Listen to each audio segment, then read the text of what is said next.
This is Freedom Investor Radio, and I'm John Pearl. It hit me like a freight train when I realized there was a better way. When I discovered that I could take my future into my own hands. When I realized I could invest my way to freedom. This is what I'm working towards. In each episode of Freedom Investor Radio, we will explore the tactics and strategies used by the top real estate investors and entrepreneurs in the nation. We will learn how you can start investing your way to freedom and take control of your life. Thanks so much for tuning in.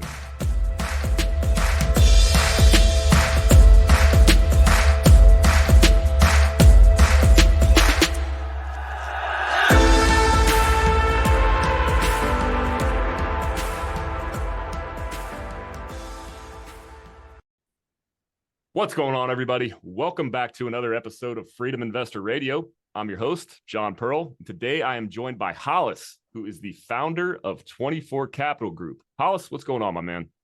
Not too much, John. Thanks for having me. Absolutely, man. So I'm going to pass it over to you. We'll jump right into it. Why don't you tell us what it is that you're doing nowadays and give us the origin background story about how you got there? Yeah, I actually was stung by a radioactive spider. And no, I'm Hollis from Hollis. I'm from Hollis, Queens. Yeah, I got my start in real estate about 5 years ago. I always wanted to get into real estate investing ever since I was about 7 years old, watching my landlord come by every month, stuffing the hundreds of dollars, 90s, collecting the rent in cash, stuffing the hundreds into his wallet until it was too fat to close. But it was just difficult for me to see a path to actually acquiring real estate.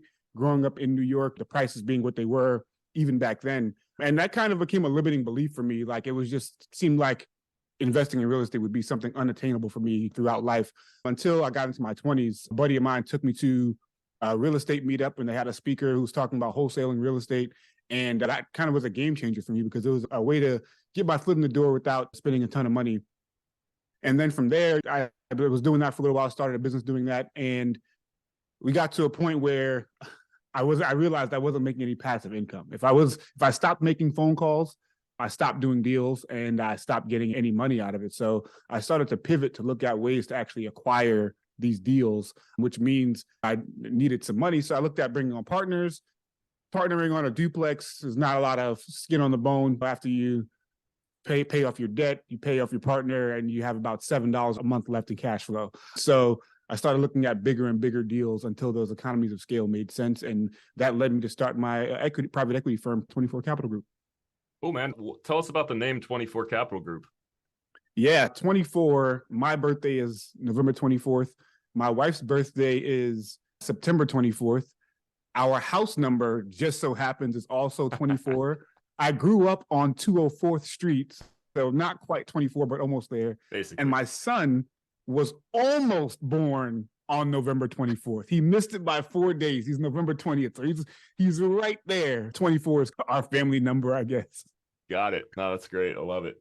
We were talking a little bit before the show. You are a software engineer, right? And as your daytime job. So I also work a daytime job. Looks to me, I see you in the background. You got your pool table back there. It looks to me like you're doing all right. Why go after the real estate stuff? Why not just stick with the typical W-2 route? Man, that's a great question. Number one, we all know the wealthiest people in the world invest in real estate, right? There's a ton of reasons that we could talk about why that is, but it's just a simple fact. If you want to actually build long-term wealth, real estate is one of the key ways to do that. But I also do believe that if you have a job and you're doing all right at your job, your time and money is probably best spent continuing to do that job. You know what I mean? Like you get more per hour out of your W-2 job probably than you do out of going and being a landlord. The reason I chose investing in real estate in this way is because it's a really legitimately passive route where I can use my W-2 income to fuel my real estate income and kind of just everybody else. I do hope to one day not have a W-2 job. Not that I love being a software engineer, but who doesn't want the time freedom of having passive income? Absolutely. I can totally relate to that. What was it that originally, do you have any stories that originally triggered I started investing in my 401k and I realized that I didn't have a whole lot of control over that. I thought that I could just pull the money out whenever I wanted to. I did all right investing in it. And then at one point when I got the real estate bug, I started investing in real estate. Do you have a moment like that where it was like, hey, I need more control of my money. I need to be investing in cash flowing assets, something that's producing cash flow versus something that I don't really have control over? Anything like that stick out? Yeah, for sure. If you take it back to what you said earlier about the financial education piece, right? Just in public schools in general in America, financial education is not a thing, right? You don't really learn how money works or anything like that. So my first introduction to the stock market, I hear people making money in the stock market, and I'm thinking that it was like cash. You bought a stock for $4 and it went up to $7. So now you just got a check for $3. You know what I mean? Literally, that's how financially illiterate I was. Quickly realized that wasn't the case. And I was all right with that. But then the same thing, similar to what you were saying about having control, I started to realize as I started to read more and observe more how much of the stock market is actually manipulated by emotion and also by not one or two, but just a handful of really big players. So for example, Warren Buffett by himself can manipulate entire sectors of the stock market whenever he wants. With Elon Musk does it on Twitter, right? When I started to see that, it really made me start to rethink my investment strategy. And then on top of that, it was the cash flow side of things, right? Like the money in the stock market is like equity in your house. Like having equity in your house is fantastic. It's great. But if you don't plan on selling that house anytime soon, it's not doing very much for you, right? Versus when you have cash flow, that's actual money that you can go out, reinvest, take a vacation, whatever the heck you want to do with it, but it's actual tender that can be used. And so that's what really started to draw me into the world of real estate. Got it. As somebody who's pursuing real estate investments, still working a W-2 job, what's a typical day for you look like? I can tell you briefly my experience once I started pursuing the real estate investments. What used to be my relaxation time, my Netflix time, my doing nothing, being lazy time was quickly replaced by working on building this business. How about yourself? What's a typical day look like? Yeah, there's not a lot of Netflix time to go around. I can tell you, I can tell you that. Typically, it's early morning, trying to get started somewhere between 5:30 and 6:30 in the morning, getting a little workout in, starting the W-2 job around 9:30, something like that. I'll hop on a podcast like this during the middle of the day for 30, 45 minutes. Fortunately, I have that type of flexibility. And then I have a son now. So before my son was born, I go back into real estate things right at 5:30 or 6 whenever I finished with my job. But now I go hang out with him until he goes to bed around 7:30. And then I hang out with my wife for a little while. And so now it's usually around 9 o'clock. I hop on the laptop and do another hour or two of work and then back at it the next day. I do try to get in as much networking as possible. I find that's really useful, and also had to hire some virtual assistants as well. Nice. Yeah. When it comes to staying on track, do you have any hacks, time management hacks, or tracking your progress? I know for me, I guess what I'm trying to say is like I get off track very easily. It's easy when you've got your full-time job and then you're also working on this. It's like a day or two goes by when your W-2 job gets real busy and you can't really focus on the real estate stuff. What do you do to stay on track and keep the progress going? Yeah, so I have a couple of really practical hacks that have helped me. So on most, whether you have Mac OS or PC Windows, you can actually have different desktops. So I have one desktop that's exclusively for my software engineering job, and that's only the windows on that desktop are for software engineering related stuff. I have another one that's just for real estate related stuff. And then I have another one that's like personal, family related stuff or whatever. And when I sit down on my computer and I look at what windows are open, everything is just related to the whatever job or whatever kind of mode I'm in for that moment. The other thing that's really helpful is time blocking and task batching. So do all the similar things all at one time. Like when I'm making follow-up phone calls, I just block an hour and I make as many follow-up phone calls as I can. If I'm recording content, I block 2 hours and all I'm doing is recording content. The other thing is do not disturb. I don't receive notifications almost ever. I have twice a day that I check social media just for my posting and engaging on my post and trying to engage on a few other creators. Outside of that, I try not to use it for recreation at all. Like I don't let myself scroll for enjoyment, and that's been super helpful. A couple things stood out there to me that strike a chord with me. I did not know about the ability for the different desktops. That's, I think, would be huge and help me out a lot. I'm definitely going to look into that. And then also the social media.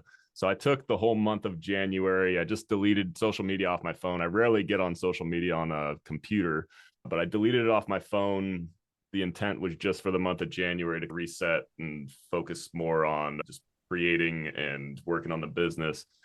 But I can't tell you how powerful it was just from my ability to focus and eliminating distractions. And yes, I also, at the time, right when I was getting back into it, I went on my Instagram and I deleted every single person that is not, or I unfollowed every single person that is not doing what I'm trying to be doing and better than I'm doing it. So that was huge. Like you said, just engaging with other creators. All right, let's get into the real estate stuff a little bit more. So before we recorded, you were telling me a little bit about, so you had some goals with the passive income and you realized the smaller stuff wasn't going to cut it. And you realized in order to get into the stuff that you were realizing that you liked, you were probably going to have to raise some money. So tell us a little bit about that. Yeah, the economics are pretty simple there, right? Where you talk about, you have a duplex and it's we call it the debt service ratio. Basically, how much is your debt versus your cash flow? The bigger you get, the more favorable that ratio becomes, right? And meaning the more money you have to pay back investors, keep in your pocket as cash flow, reserves, et cetera. So when I was analyzing deals, I was looking at, a duplex. I was like, man, at the end of the month, I'm only going to get to keep $10. And is that worth me doing what I'm doing right now, like analyzing this deal, negotiation, all this I'm doing just for $120 a year? Obviously not, right? So you start to analyze slightly bigger and bigger deals until you find that sweet spot. And that's what I found around the kind of 20, 30 unit mark in the markets that I was analyzing. And so from there, I just started to try to negotiate. I had a couple of deals, LOIs get accepted. Unfortunately, none of those ended up going through. And that it was a little bit disappointing, I have to say, when I finally thought I had some stuff going, but it gave me the opportunity to take a step back and look at where is my true unique ability and skill in the world of real estate. Am I better served negotiating deals? Am I better served talking to potential investors and raising equity?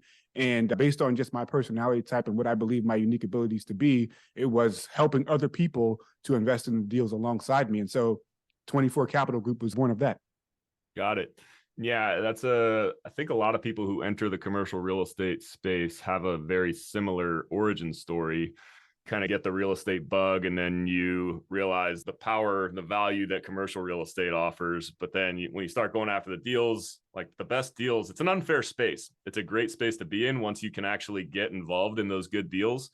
But those good deals go to the best and most longest performing players in the space. So what we can do with commercial real estate, it's a team sport. Like the best operators, they're always needing capital. They're most likely going to get the best deals that the newer people in the space aren't going to have access to. So yeah, it's a team sport, great way to enter it. So you also mentioned that you work with brokers and agents. And now that you mentioned it, I was listening. So Hollis and I are a part of a same mastermind, Raise Masters. Shout out to Hunter, Adam, Cam, all the growing community there.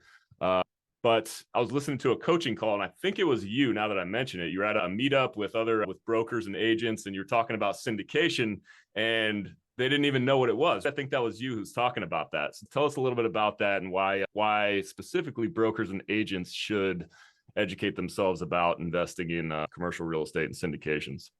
Yeah, absolutely. So taking you back to that experience, there's a local commercial brokers luncheon that happens every month. And I go there just to do some local networking. My intent wasn't necessarily even to raise money from anybody there. I was just trying to grow my network a little bit.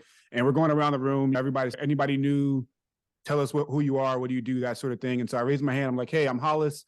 I just moved to the area. I'm doing real estate syndications on commercial deals. I'd love to talk to anybody.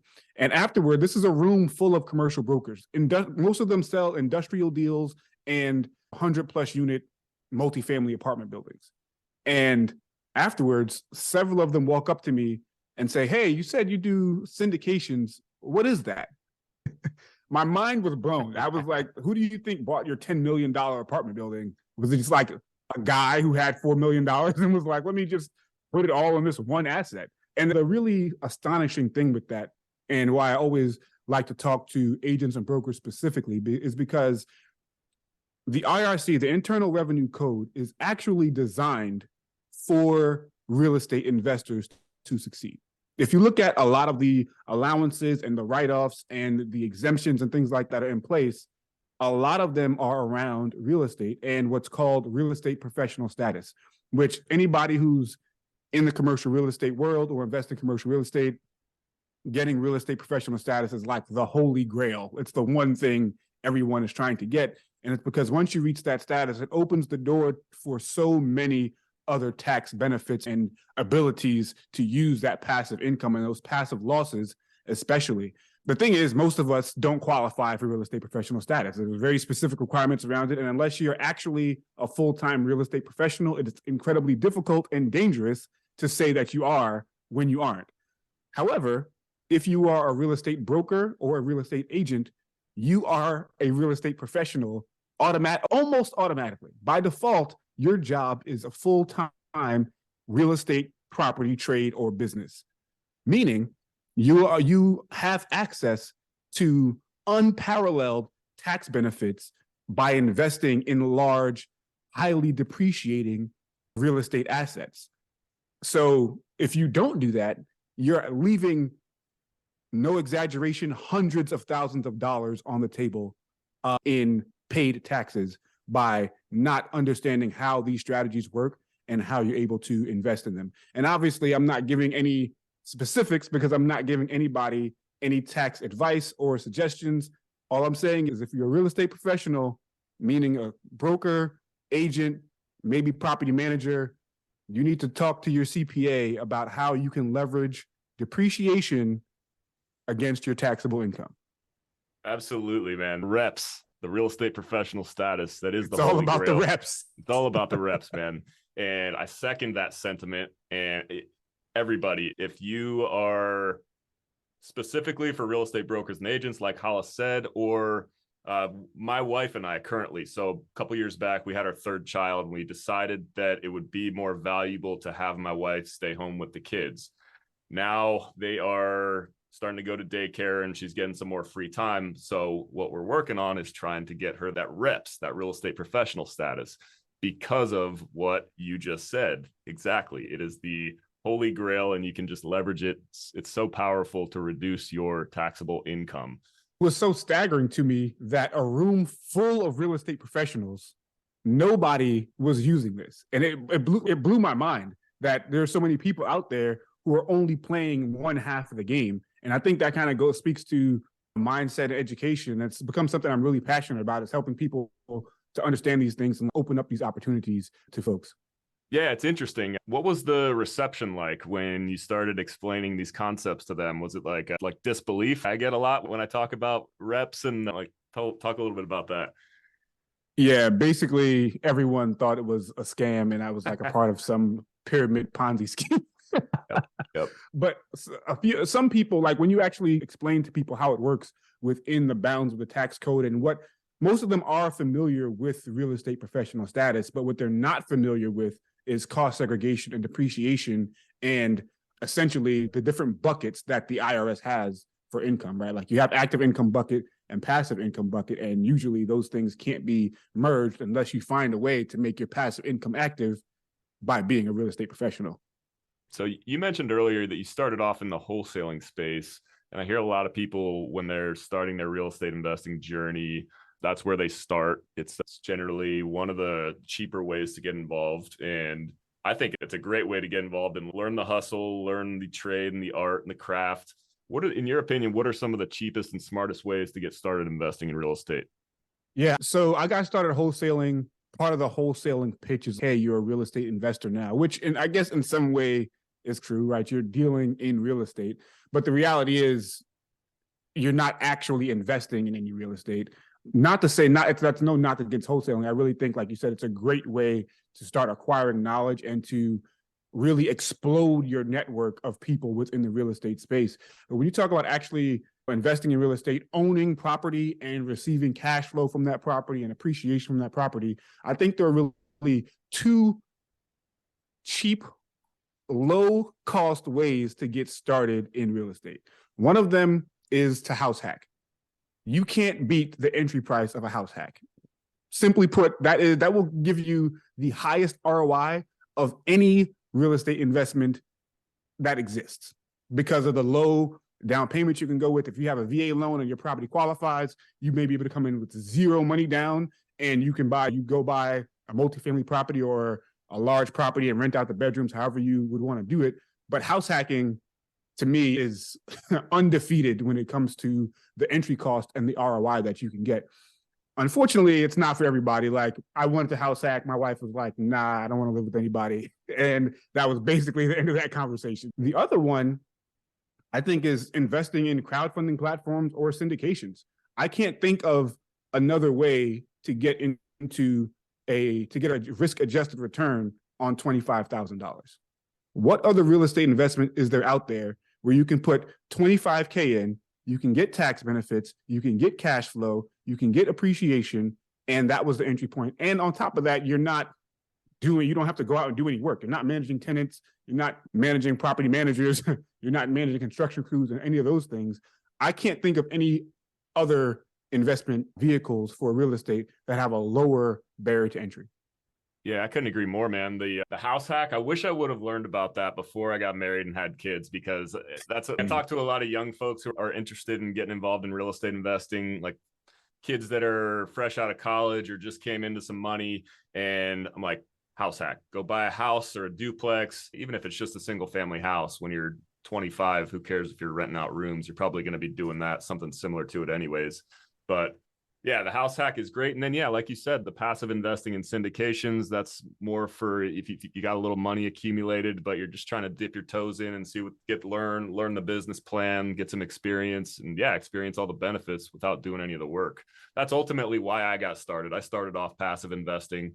I got the real estate bug, like we were talking about earlier, bypassed the smaller stuff, got interested in the bigger stuff, but for me personally, I was a little hesitant. It seemed like a little too much to bite off trying to go be a general partner on a deal right off the bat. So I passively invested.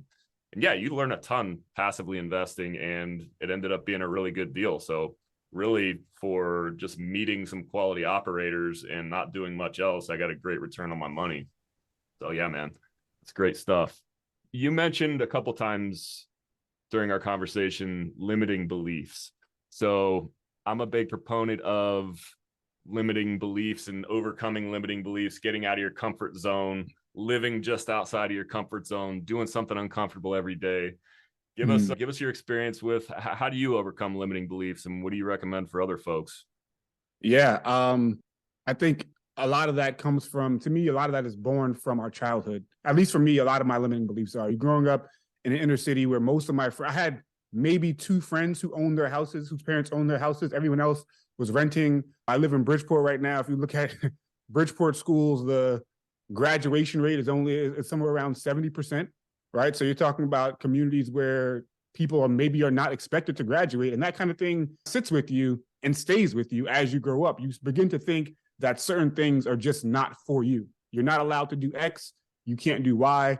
I tell a story a lot about these Ferrero Rocher chocolates that my dad would only buy for my mom when I was a kid. And I wasn't allowed to buy. We weren't allowed to get them. Like, we would go to the store and he was like, you guys can get all this other candy, but you can't get this one. I didn't buy one of those candies until I was in my 20s. And I realized, I can afford the 75 cents.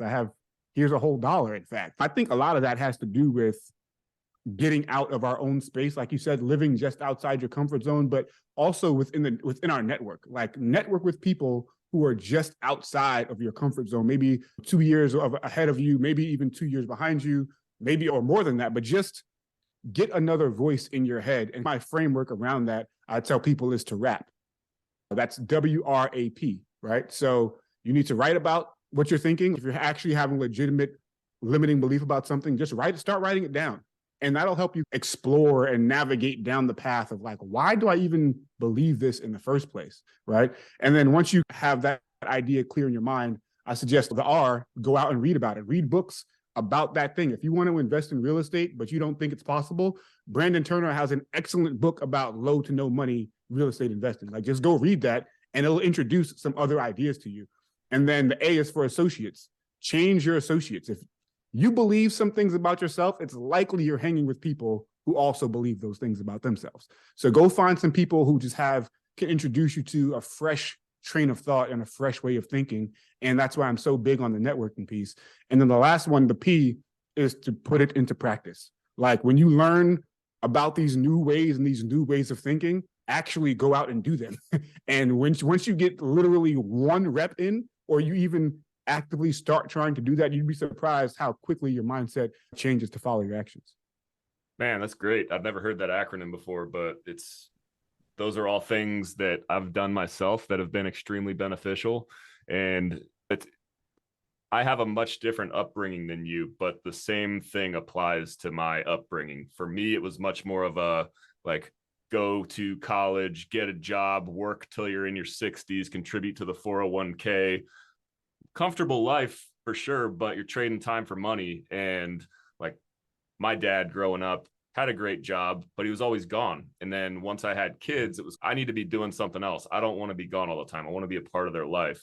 And so that's for me when real estate investing came in, like, oh, there is a way to generate wealth without just trading time for money to create that wealth. So that's great stuff, that was a man. game changer for me as well. So growing up, my mom, before my parents started having kids, my mom was really the main breadwinner. She had the kind of better paying job. My dad worked too, but my mom just made a lot more money than him. They were living the good life, double income, no kids. They started having kids and they made the decision, hey, my mom wanted to stay at home and be there for us, especially in the environment we grew up in. That was a crucial piece of my childhood. I'm probably not sitting here now if she didn't make that decision, but that also affected us severely in a financial way. So for me now, I started having kids as well. My son's 14 months old. And I have that same feeling. Like, I want to be able to, like you said, I want to be around all the time. My parents were literally always around and available for us. So I wanted to do that same thing for my son, but I would just prefer to not have the same severe financial impact if I could avoid that part of it. So that's a huge burning why for me, being available for my son. Yeah, the kids are a game changer for sure. I love this question. What's one thing you wish you would have learned much earlier on in your real estate investing process that might provide some value to somebody else who's just starting their journey? Follow up. So saying your network is your net worth only works if you follow up with your network. So many of the things I've actually been able to be a part of is simply because I called somebody back, or I responded to a text message, or I was the first one to get back. So I didn't value that early on. I would kind of meet somebody and wait for them to call me. And if they called me, like, oh, okay, cool, we'll hang out or whatever. But now I'm like, no, I'm following up. I'm proactive about it. If someone had told me, like, dude, call these people back, I would probably be a lot further along than I am now. Yeah, it's crazy. And I think it applies to many areas of life, professionally at least. If you just do the little things well and you actually do them, then a lot of good things are going to happen. Yep. All right, Hollis, got time for one last question. This question I ask all of my guests. Quick background: I work at Diablo Canyon nuclear power plant on the central coast of California that is currently set to shut down in the next few years. So my mission is to replace my W-2 income with income from real estate. What's your one piece of advice you would offer to folks who are looking to live a life of entrepreneurship or become a full-time real estate investor? Do what already works. Alex Hormozy recently wrote a tweet. It's much easier to take a business from 10 million to 20 million than it is to go from 0 to 10 million. Meaning, there are things out there that are already working, already producing income. Don't go out and try to reinvent the wheel and try to do something extra. Not that you shouldn't pursue those things ever, but when you have a specific goal in mind, don't reinvent the wheel. Go find something that works and do it. That's excellent. All right, Hollis, if anybody wants to reach out or connect with you, where should they go? Yeah, I'm at REI Hollis on any social media platform you're on. Excellent. All right, ladies and gentlemen, Hollis of 24 Capital Group. Thanks so much for joining us. Thanks for having me. Thank you for listening to Freedom Investor Radio. If you like what you heard, make sure to rate, review, subscribe, and share with a friend. Thanks again for listening.